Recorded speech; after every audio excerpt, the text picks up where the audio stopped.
Koothuparamba Kayalode KSU നേതാവിനെ മർദ്ദിച്ചതായി പരാതി. ധർമ്മടം നിയോജക മണ്ഡലം പ്രസിഡന്റ് വൈഷ്ണവ് മലപ്പിലായിക്ക് നേരെയാണ് അക്രമമുണ്ടായത്.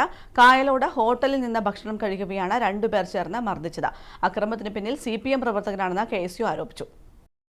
വെള്ളിയാഴ്ച രാത്രി കായലോട് പെട്രോൾ പമ്പിന് സമീപത്തെ ഹോട്ടലിൽ വെച്ചാണ് KSU ധർമ്മടം നിയോജക മണ്ഡലം പ്രസിഡന്റ് വൈഷ്ണവ് മലപ്പിലായി ആക്രമിക്കപ്പെട്ടത്. ഹോട്ടലിൽ സുഹൃത്തുക്കളോടൊപ്പം ഭക്ഷണം കഴിക്കുന്നതിനിടയിലായിരുന്നു മർദ്ദനം. രണ്ടുപേർ ചേർന്ന് മർദ്ദിക്കുകയായിരുന്നു.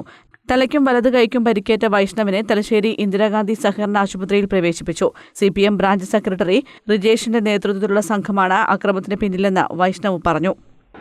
രണ്ടാൾക്കാർ ഡിവൈഎഫ്ഐയുടെ ബ്രാഞ്ച് സെക്രട്ടറി ആയിട്ടുള്ള ഒരു റിജേഷും മറ്റൊരാളും, മറ്റൊരാൾ പേരറിയില്ല.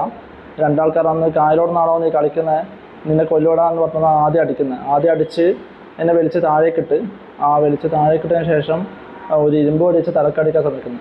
ഇരുമ്പ് അടിച്ച് തലക്കടിക്കുമ്പോഴാണ് കൈ വെച്ച് തന്നിട്ടാണ് കൈക്കൊരു പരിക്കേൽക്കുന്നത്. അതിനുശേഷം ഇവർ ഒരു ഗ്ലാസ് ഉണ്ടായിരുന്നു, ആ ഗ്ലാസ് എടുത്ത് മേത്തേക്ക് എറിഞ്ഞ് അത് പൊട്ടി കൈക്ക് ചെറിയ പോറലുണ്ട്.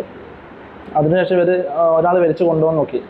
വലിച്ചു കൊണ്ടുപോകാൻ നോക്കിയതിനു ശേഷം അവിടെയുള്ള കസേരയെടുത്ത് തലക്കടിച്ച് അങ്ങനെയാണ് തലക്ക് പരിക്കേൽക്കുന്നത്.